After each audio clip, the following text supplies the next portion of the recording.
Hello everyone, in today's video I'll show you guys how you can add trusted connection on your Roblox. So firstly, make sure that you're logged into your account. I'm going to simply open my Roblox. Here you can see I'm logged into my account. So if you go to more in here and then scroll down, you can tap on settings and then account info.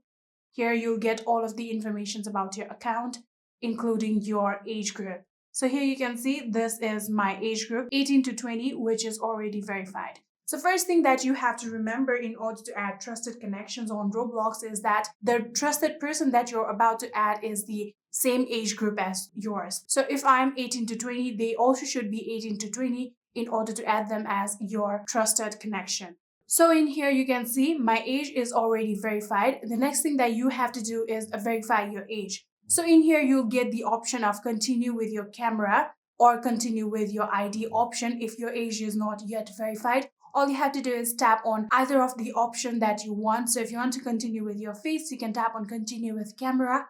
Or if you want to continue with your government ID, you can tap on continue with ID. And then you can follow the further process and simply verify your age. So after verifying your age, now you'll have to go back on the main page of Roblox.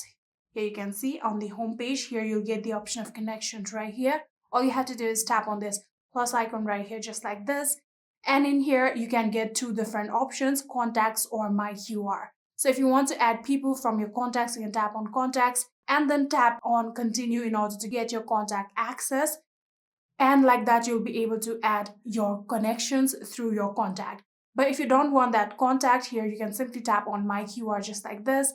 And then you'll be able to share your QR code with them. Or either you can simply scan their QR. If you simply tap on this icon right here, your camera will be opened just like this, and then from your mobile you can scan their QR code and add them as your trusted connection. And that is it. I hope this video was helpful to you guys. If it was, please do not forget to hit that subscribe button and like our video. Thank you so much for watching. See you in the next.